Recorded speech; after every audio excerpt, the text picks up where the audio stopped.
antecipando aí os últimos dias, que são dias preparatórios para a Páscoa do Senhor, na cultura judaica.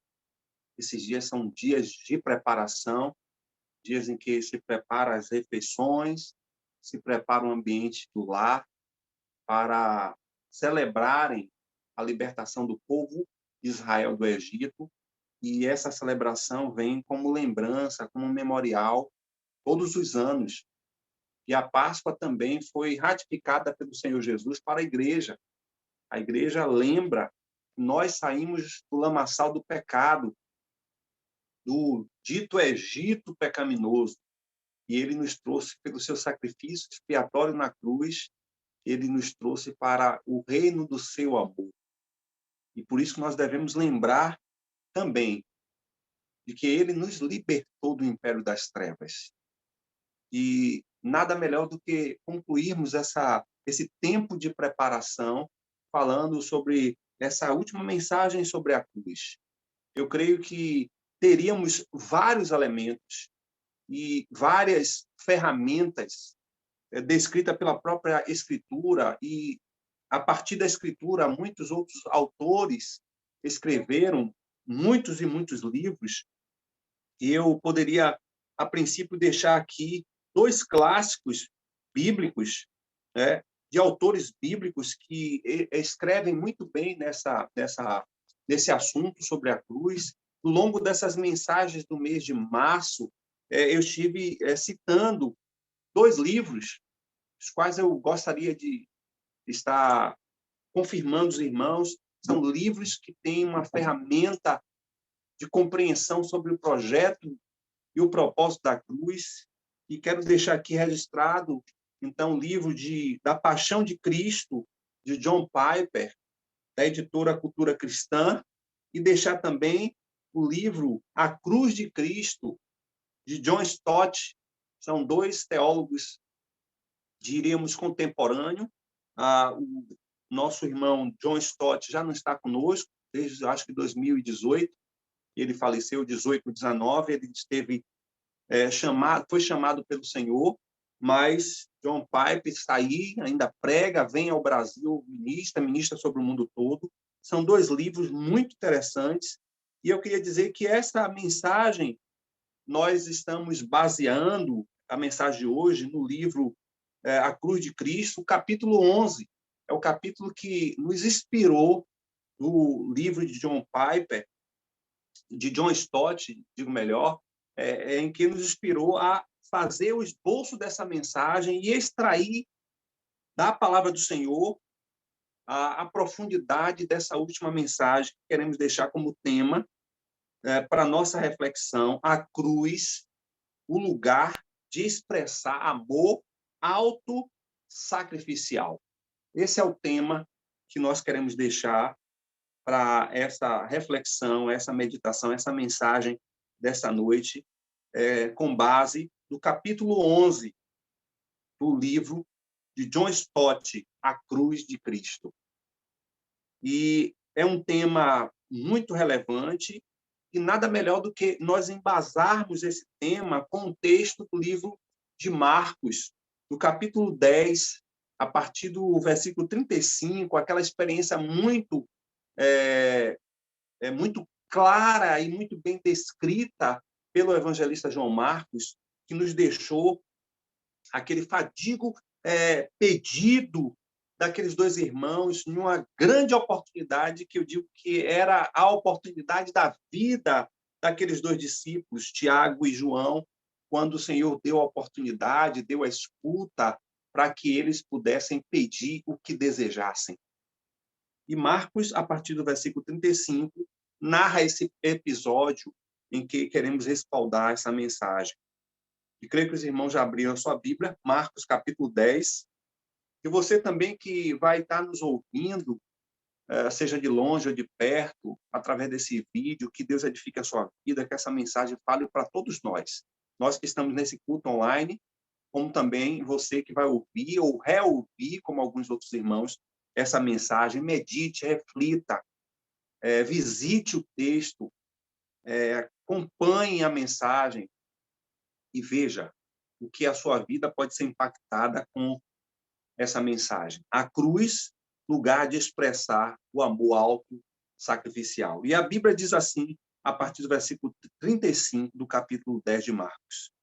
Então se aproximaram dele Tiago e João, filhos de Zebedeu, dizendo-lhe: Mestre, queremos que nos concedas o que te vamos pedir. E ele lhes perguntou: que queres que vos faça? Responderam-lhes: permita-nos que na tua glória nos assentemos um à tua direita e o outro à tua esquerda. Mas Jesus lhes disse: não sabeis o que pedes. Podeis vós beber o cálice que eu bebo ou receber o batismo com que eu sou batizado? Disseram-lhe: podemos. Tornou-lhe Jesus: bebereis o cálice que eu bebo e recebereis o batismo com que eu sou batizado. Quanto, porém, ao assentar-se à minha direita ou à minha esquerda, não me compete concedê-lo, porque é para aqueles a quem está preparado. Ouvindo isto, indignaram-se os 10 contra Tiago e João. Mas Jesus, chamando-os para junto de si, disse-lhes: sabeis que os que são considerados governadores dos povos têm-nos sobre seu domínio, e sobre ele os seus maiorais exercem autoridade. Mas entre vós, entre vós não é assim. Pelo contrário, quem quiser tornar-se grande entre vós, será esse o que vos sirva. E quem quiser ser o primeiro entre vós será servo de todos. Pois o próprio Filho do Homem não veio para ser servido, mas para servir e dar a sua vida em resgate de muitos. Bendito seja o teu nome, louvado seja o teu nome pela tua palavra, que ela é viva, ela é poderosa, ela é eficiente, ela é eficaz, ela é cortante, é profunda, e é a tua palavra. E basta ser a tua palavra. Nada precisa ser acrescentado nem tirado para termos, pelo teu Espírito, entendimento, Senhor, e iluminação para compreender o que esse trecho pode nos ensinar sobre o caminho da cruz, sobre o lugar de alto sacrifício, o lugar onde podemos e devemos estar colocando as nossas vidas e recebendo a vida ressurreta do Senhor em nossas vidas. Que o Senhor nos alcance, que o teu Espírito nos convença e que nos ilumine. Essa é a nossa oração, em nome de Jesus. Queridos, aqui nós podemos levar em consideração que nem a negação própria, que normalmente é aquilo que repudiamos dos nossos pecados, nem a afirmação própria, que é a apreciação do nosso ego. Nenhuma coisa nem outra deve ser a base fundamental para nós vivermos um estilo de vida que se alinha à vontade e o propósito do Senhor Jesus.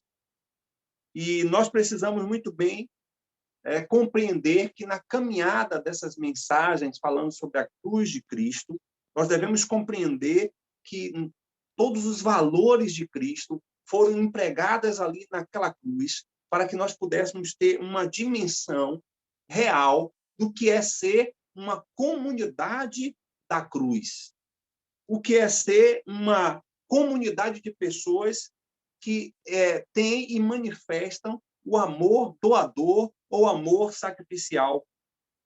E isso precisa ser não descrito por palavras ou expressado por sentimentos apenas, mas essa manifestação dessa comunidade chamada Comunidade da Cruz, que é a Igreja de Cristo, nós precisamos vivenciar esses valores que descrevem de fato de quem somos no nosso dia a dia, nas nossas relações, no nosso convívio entre as pessoas e no nosso próprio convívio com Deus. Esse texto deixa muito claro o contraste entre os padrões da cruz e os do mundo.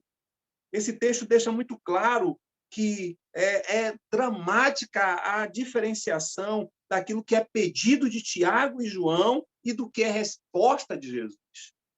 Esse texto deixa muito claro, quando no versículo 35, eles solicitam que seja concedido o que eles haveriam de pedir. E o texto conclui no versículo 45 que o próprio Filho do Homem, ele não veio para ser servido, mas para servir. E a expressão é e dar a vida. Um introduzindo e o outro concluindo uma história que retrata os filhos de Zebedeu e o Filho do Homem. E isso de forma irreconciliável, o total desacordo de uma visão dos filhos de Zebedeu para a visão do Filho do Homem. Há uma contraposição, há, de fato, uma figura que consiste em ideias opostas, como que nós falamos na linguagem figurada do nosso português como antítese.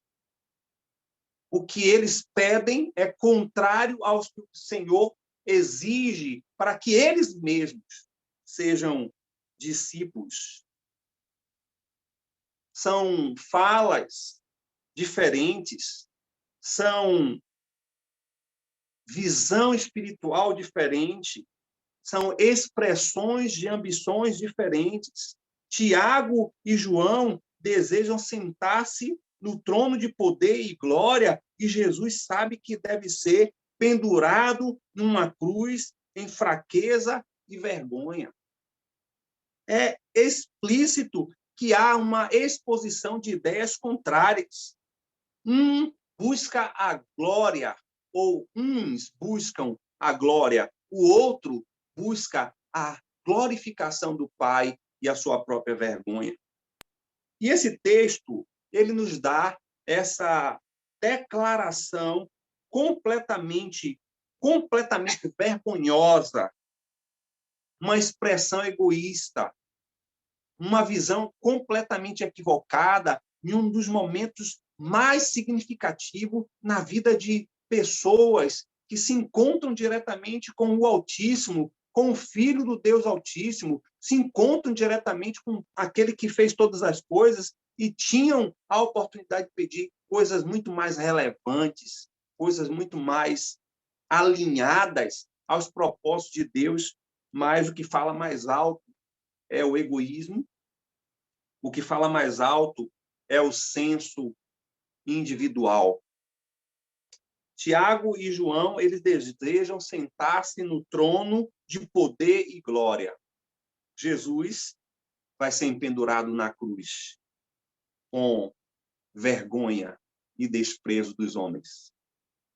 A primeira coisa que nós vamos observar nesse texto, para falar desse contexto, dessa situação de exposição de ideias completamente opostas. De um lado, Tiago e João, do outro lado, Jesus. A primeira coisa que nós vamos observar é que a escolha entre a ambição egoísta e o sacrifício. O versículo 35 diz que eles afirmavam os dois irmãos, queremos que nos concedas o que te vamos te pedir. O versículo 35 certamente se qualifica como a pior e a mais óbvia centralidade de uma oração egoísta, egocêntrica, completamente humanizada e completamente centrada no próprio ego. Parece que eles tinham pensado em que haveria uma corrida entre eles, discípulos, ou entre a sociedade, pelos que haveriam de ter lugares de honra no reino de Deus. De modo que eles acham ou acharam que era prudente reservar primeiro os seus lugares. E o pedido deles foi um pedido que confrontou diretamente com toda a história de vida, com toda a perspectiva, com todo o estilo de viver e com todo o projeto de discipulado que o próprio Jesus havia ensinado. O pedido deles era que assentasse com Jesus. Era um pedido recheado de vaidade humana. Foi completamente oposto exatamente à oração que o Senhor Jesus na cruz fez. ao Pai por todos nós. Nós sabemos perfeitamente, principalmente na leitura do apóstolo Paulo, escrevendo os irmãos em Filipenses, a partir do capítulo 2, ele diz que o Senhor, ele não se sentiu no direito de continuar na sua glória, no seu poderio, na sua posição de soberania. Pelo contrário, ele se esvaziou e veio em forma humana para servir a humanidade. Ele era e é o Filho do Homem, o Filho do Deus Altíssimo, o mais e verdadeiro herdeiro do trono do Pai. Ele poderia reivindicar, ele podia assumir a sua liderança aqui nessa terra, como ele tem a liderança sobre os céus e nunca perdeu essa liderança. Mas, portanto, ele veio como servo, em forma de servo, assumiu o nível mais baixo do serviçal para que pudéssemos ter o propósito do Senhor, do Pai, realizado nele. E o que nós aprendemos com esse texto é que parece que no nosso contexto de igreja, parece que nós estamos cheios de Tiagos e Joões, que se importam muito mais com a realização, com o êxito, com o sucesso, com a posição, com o reconhecimento, com a honra, com os valores que ambicionam mais a vaidade e a superioridade diante das outras pessoas, porque o texto diz que, nesta postura, não apenas os dois irmãos, os filhos de Zebedeu, estavam pensando de forma egoísta, vaidosa, mas também os outros 10 discípulos também se chatearam e certamente queriam também questionar em que posição eles também estariam. Essa mentalidade de vaidade, de reconhecimento, de glória, é algo que é completamente incompatível para o caminho de cruz. O texto no versículo 45 diz que o próprio Filho do Homem não veio para ser servido, e eu acrescento a visão dessa interpretação desse texto em dizer que ele tinha todo o direito legal para ser reconhecido diante dos homens, mas ele abriu mão e se doou, se entregou, se deu para servir a cada um de nós. Ele renunciou ao seu poder e à sua glória no céu e se humilhou, tornando-se um escravo. Ele deu a si mesmo, sem reservas, sem temor, sem sensações de desprezadas e negligências comunidades que haviam seguido e que não reconhecia. O propósito do Senhor Jesus era e é a glória do Pai e o bem de toda a humanidade. E ele, então, se entregou por mim e por você. E ele se entregou a fim de prover esse plano, o resgate. O apóstolo Paulo, escrevendo aos Colossenses, diz que ele veio para reconciliar-nos com o Pai. Ele estava disposto a suportar até a vergonha da cruz, porque ele veio para cumprir o propósito que o Pai havia designado. A escolha entre a ambição egoísta vai de encontro a todo o projeto que Deus tem idealizado, não apenas para o seu filho, o filho do homem, mas todos os seus filhos e filhas que foram comprados, reconciliados e religados por meio do caminho de Cristo, pelo sacrifício de Cristo, pelo ato expiatório de Jesus na cruz. Todos nós somos convidados a seguir os passos de Jesus.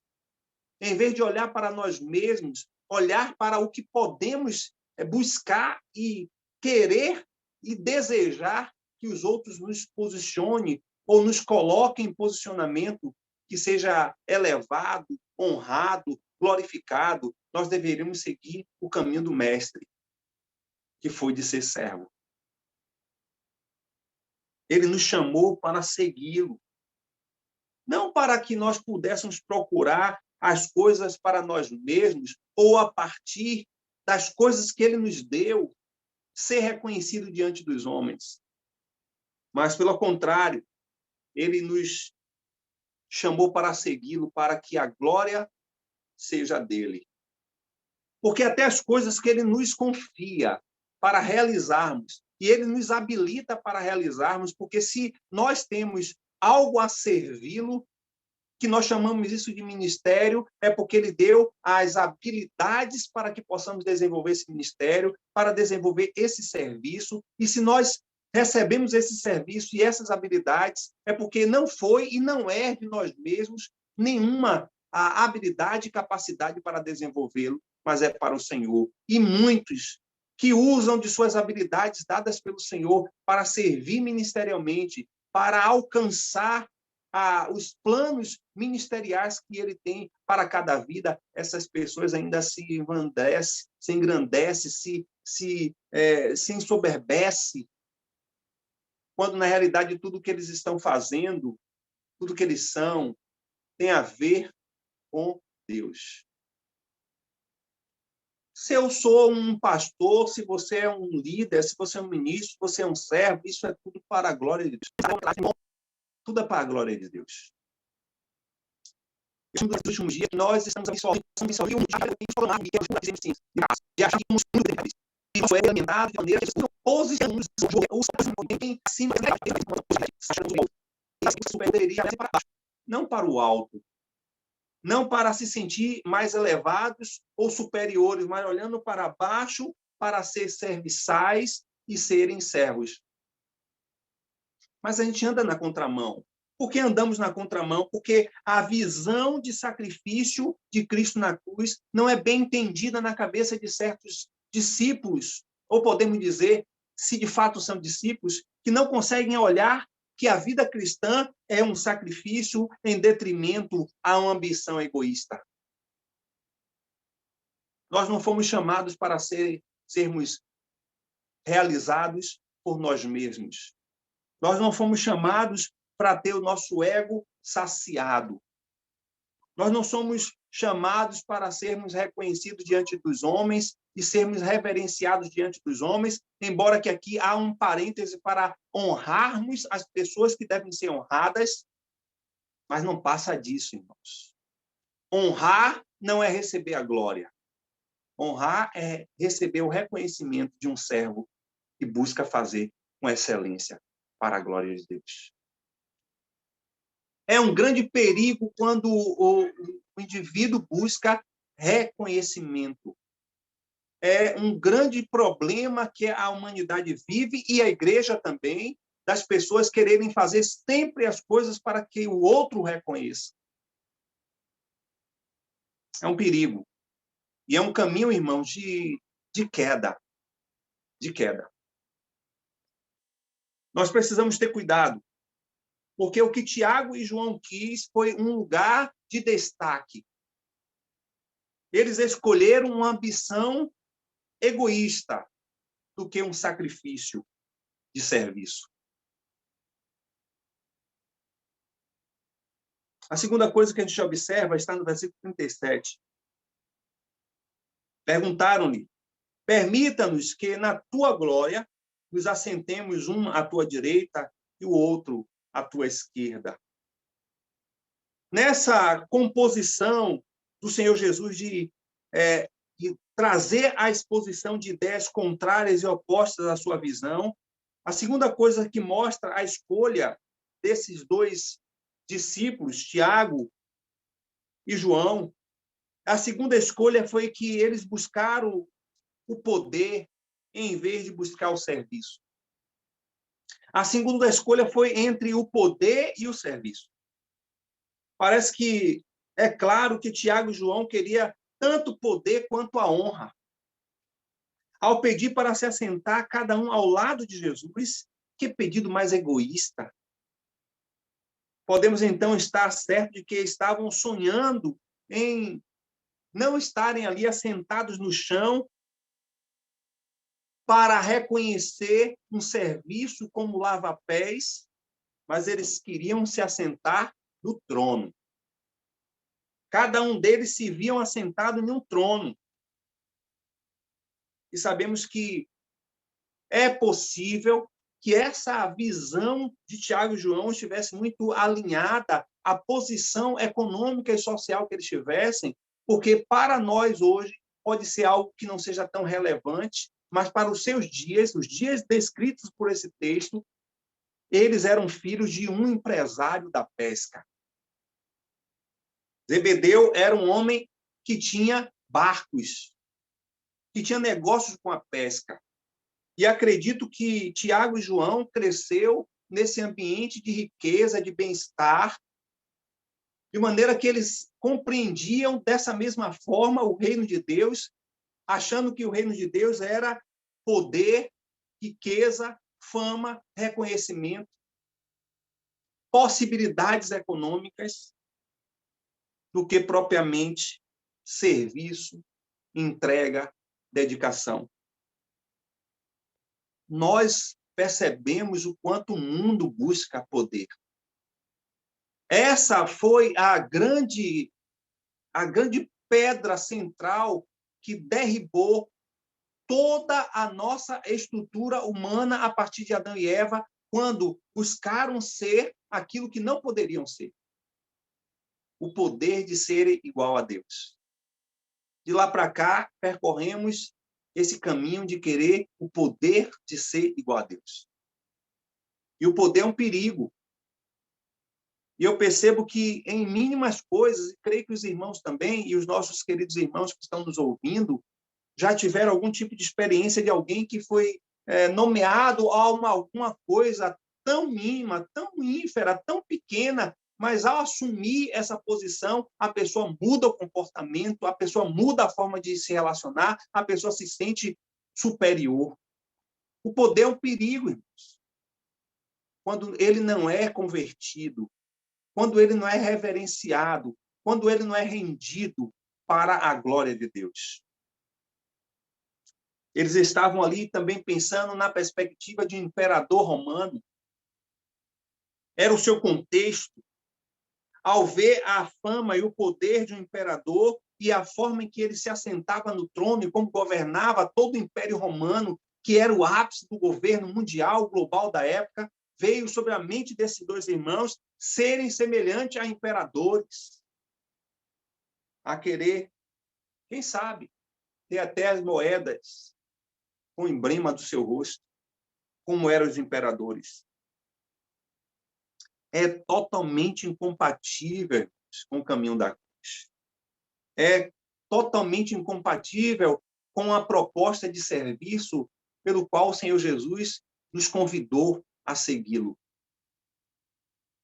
E ele diz, em sua palavra, no versículo 45, que o próprio Filho do Homem não veio para ser servido, mas para servir. Como o Senhor Jesus quebra paradigmas. Como o Senhor Jesus, de certo modo e positivamente, dá um nó na nossa cabeça.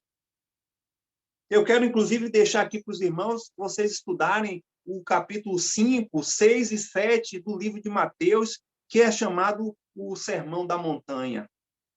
Você vai ver todo o ensinamento de Jesus que contrapõe a ideologia, a religiosidade, o estilo de vida da época. E ele propõe uma ratificação à lei quando ele traz uma concepção mais profunda sobre os valores pelas quais a lei tentava ensinar o povo de Israel, e mesmo da forma que se ensinava ao povo de Israel, eles não conseguiam entender, nem compreender, nem praticar. Jesus traz uma nova conjuntura mais completa, mais profunda, mais interior.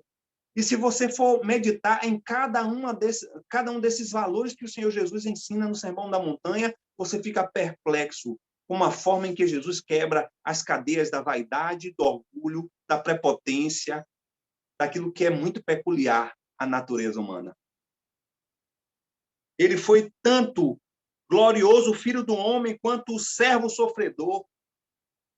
O profeta Daniel vê Jesus como filho do homem, como aquele que tem a primazia, a soberania sobre todas as coisas, mas também o evangelista Marcos vê Jesus como o servo sofredor, como aquele que veio para não ter nenhum reconhecimento diante dos homens. se colocar na condição de nível mais baixo de servo, ao ponto de não apenas lavar os pés dos discípulos, mas trazer a toalha, de encher a bacia, numa condição de servo do servo, escravo do escravo. O que nós estamos observando e vivenciando nos nossos dias é uma comunidade de pessoas que querem controlar, querem dirigir, querem governar, querem dominar a igreja que é de Cristo. Porque querem ter poder. Eu fico perplexo em perceber decisões importantes na vida e na caminhada de uma igreja local, onde não é regado por uma decisão respaldada por um tempo de oração, de jejum, mas pelos achismos de grupos segmentados que estão dentro dessas comunidades, ditando as normas como se fossem o dono dessas igrejas, senhor dessas igrejas, quando o Senhor Jesus, em momento nenhum, passou a procuração de autoridade e soberania sobre a sua igreja. Nós o representamos. Nós somos os seus embaixadores. Mas ele continua sendo o cabeça e o senhor da igreja. O poder dentro da igreja está minando a essência e o objetivo da cruz, que é nos proporcionar e nos conscientizar de que precisamos ser todos servos do Senhor. O símbolo que nós devemos ter autêntico da caminhada de um verdadeiro discípulo não é uma veste de púrpura, como de um imperador, mas o avental batido de um escravo. Nós não devemos pensar em um trono de marfim de um imperador, de ouro e marfim, mas nós devemos pensar em uma bacia de água em que devemos lavar os pés dos outros. Eu me concede um trono do teu lado, de um lado e do outro. O que queremos e o que move-nos a querer nos comprometer com o serviço do Senhor? O que tem nos conduzido a querer estar dedicando as nossas vidas para servir ao Senhor? Quais são as ações motivacionais que têm conduzido a você a querer servir ao outro? Será que você também não quer ser reconhecido e ter poder? Ou você quer ser um sacrifício de serviço e um dedicado serviçal ao Senhor? O terceiro ponto que a gente vai encontrar está no versículo 36 e 37, quando eles perguntaram, e ele lhes perguntou: que queres que vos faça? E responderam-lhes: permite-nos que na tua glória nos assentemos, um à tua direita e o outro à tua esquerda. Irmãos, a terceira escolha foi, e ainda é, muitas vezes, entre o conforto e o sofrimento. Entre aquilo que devemos viver nessa terra e o que temos de esperança para uma terra na eternidade. O que eu quero? O que é que você quer que eu faça? Eu quero que na tua glória, Senhor, eu esteja sentado um de um lado, outro do outro. Eles pediram tronos da glória do Senhor. Desejavam segurança, conforto, além da honra e do poder. E Jesus claramente e certamente deixava muito claro para os seus discípulos de que nesta terra ele veio para implantar o reino de seu Pai. Eu já imagino na cabeça de Tiago e João andando para um lado para o outro, e o percurso entre Jerusalém e a Galiléia era em torno de quase 105 quilômetros, e Jesus subia e Jesus descia, e Jesus ia para ali, e Jesus ia para lá, sem nem ter recursos. A Bíblia diz, o evangelista Lucas diz que as mulheres, Joana, Cuxi e tantas outras mulheres sustentavam Jesus, ou seja, Jesus não tinha recursos próprios para transitar no cumprimento da missão do Pai, porque ele não veio para criar bens, ele não veio para constituir reinos nessa terra, ele não veio para ser reconhecido diante dos homens, ele não veio para ser poderoso, ele veio para servir. e simplesmente aqueles dois irmãos, eles queriam o conforto de serem assentados em tronos. Nós vivemos, irmãos, a pior crise de chamamento missionário em todos os tempos, onde as pessoas não querem abrir mão do que têm, não querem abrir mão dos seus próprios prazeres e sonhos, em vista a um chamado do Senhor. E aqui eu não quero fazer menção nenhuma e nem criar nenhum tipo de comprometimento das pessoas quererem sair dos seus empregos e largar tudo para querer ir para a obra missionária. Eu não quero falar isso, mas alguns são chamados para fazer isso. E como estão as nossas agendas? Perceba como é que está a sua agenda para os próximos 10 anos. Embora que agora a pandemia mexeu com tudo isso, ninguém parece estar mais com agenda para nada, porque a gente está vivendo um dia após o outro. Não existe mais um projeto para 10 anos. Existe o projeto de sobrevivência contra a Covid-19. Mas vamos imaginar que você tem um projeto para os próximos 10 anos.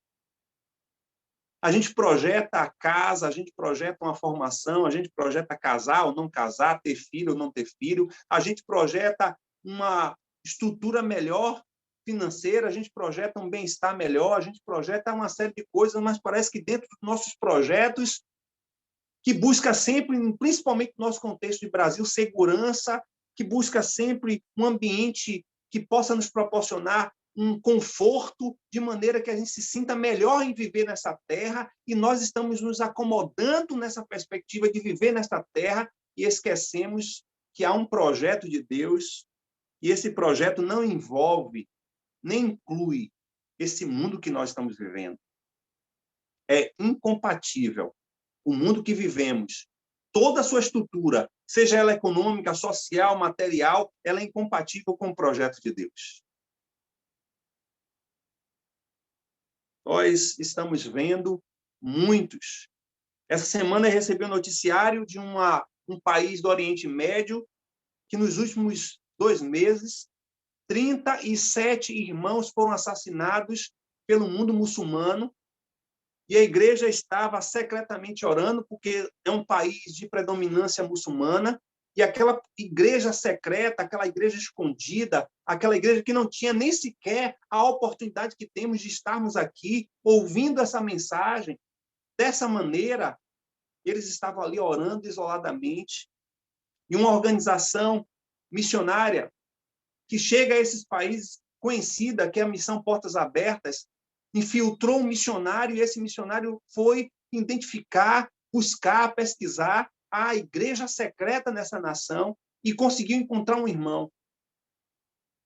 E esse irmão testemunhou de que eles estavam vivendo a maior crise de tempestade de areia em todo o tempo nessa nação. E aquele missionário da Portas Abertas falou, mas o que é que tem de bom nisso? O que é que isso é agradável para esse país, um país que está completamente obscurecido com essa nuvem de terra, de areia, que assola toda a nação?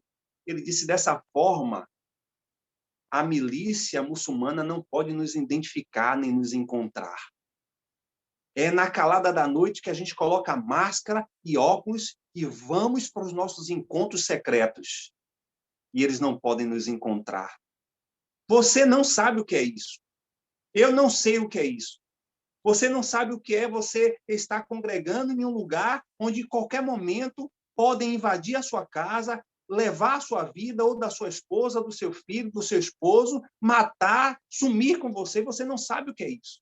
Você não sabe o que é sofrer pelo evangelho, porque uma enfermidade que venha, uma dificuldade que chega, uma luta que venha um pouco permitido pelo Senhor sobre a tua vida, você já acha que é o fim do mundo, você já acha que você está passando a maior crise possível, você não sabe o que é sofrer por Jesus. E aqueles 2 irmãos, eles não queriam sofrer porque eles queriam ter o conforto do trono. Eles pediram glória, além de honra e poder. eu acredito que foi um pedido infeliz. Eu não sei o que eu iria pedir, tendo a oportunidade do Senhor Jesus estar de frente de mim e me perguntando o que é que você quer que eu faça. Não sei o que eu iria pedir. Mas certamente eu não iria pedir nada para mim. Eu queria salvação de vidas. Eu queria famílias salvas. Eu queria vidas resgatadas. Tiago e João, eles cobiçaram a honra, o poder, a segurança, confortável, ao passo que toda a carreira de Jesus foi marcada pelo sacrifício, pelo serviço e pelo sofrimento. Ideias completamente opostas. Propósito de vidas completamente opostos. Perspectiva de vida completamente opostas. Honra, poder, segurança, confortável, sacrifício, serviço, sofrimento. Esse texto, irmãos, exprime o pedido de Tiago e João entre duas referências explícitas da cruz. A primeira referência é que a glória de Cristo mostra a ambição egoísta deles como uma coisa imunda, como uma coisa inaceitável. A cruz vai explicitar que ela também ressalta a escolha e confronta as nossas vidas como igreja cristã em cada geração entre o caminho da multidão e o da cruz. Nós somos confrontados pela cruz em reconhecer que queremos viver ao modo de Jesus ou se queremos viver de forma egoísta e centrada em nós mesmos. A cruz nos desafia a confrontar se queremos viver como o mundo vive ou como Cristo se exemplificou na cruz por nós. E eu deixo aqui essa última frase para minha e para a sua reflexão. Se a cruz deve marcar a nossa vida cristã no lar e na igreja, essa verdade deveria ser ainda maior, mais real diante do mundo. Todo mundo deveria saber quem somos e o que estamos fazendo nessa terra.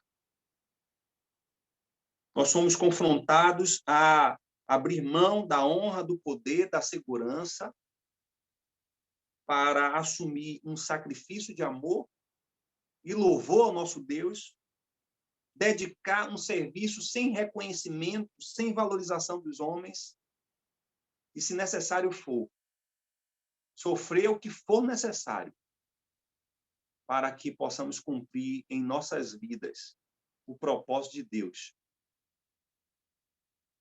e, principalmente, possamos alcançar mais e mais vidas para Cristo. A cruz é o lugar de sacrifício. A cruz é o lugar de expressar amor de alto sacrifício.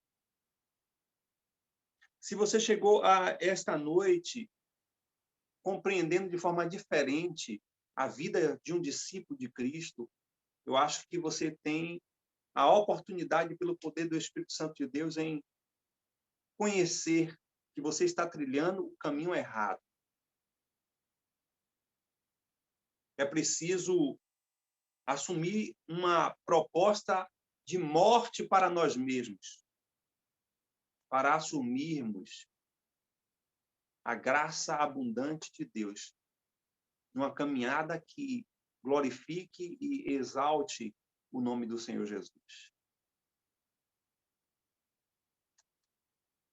Todo o nosso estilo de vida, todas as nossas decisões, tudo que devemos planejar, pensar, vivenciar enquanto indivíduos, enquanto família, não podem fugir, não podem se distanciar para o propósito pelo qual o Senhor nos comprou. Busque agradar ao Senhor. Busque fazer a sua vontade. Busque servi-lo com alegria, com dedicação. Busque cumprir um propósito de Deus, pelo qual Ele te chamou em sua vida. Porque isso não está uma coisa que é diariamente, constantemente, desagradar a si mesmo e agradar ao Senhor. Senhor, nós queremos, como igreja, dizer que o projeto do Caminho da Cruz é um projeto duro, é um projeto difícil de ser vivenciado, experimentado. Mas para os que buscaram isso, para os que estão alcançando isso, Senhor, é algo extraordinário. Poder estar livre de agradar a nós mesmos e viver em função de agradar e de servir ao Senhor. Nos ensina a olhar para a cruz e ver o teu filho, que com toda a glória, com todo o poder, ele não usurpou, Senhor. Ele se tornou um servo. Ele se entregou. Ele se doou por nós. Eu quero ser igual a Jesus. Ajuda que meus irmãos e irmãs também possam buscar imitar ao nosso Mestre. Nos ajuda, Senhor. Se essa noite estávamos com as nossas motivações distorcidas, porque há um limiar muito tênue, Senhor, entre nós recebemos honra e queremos glória. Repreendemos esse espírito de vaidade, de orgulho, de prepotência, esse espírito de soberba, que se porventura permeia ou passeia em nossos corações. Repreendemos nesse momento. E queremos sim, Senhor. Queremos, diante do Senhor, apresentar as nossas mãos cheias de obras que glorifiquem o teu nome. Queremos realizar a tua obra nessa terra. Isso para o louvor do Senhor. E nos ajuda como igreja a viver isso. Viver para te agradar. Em nome de Jesus. Amém.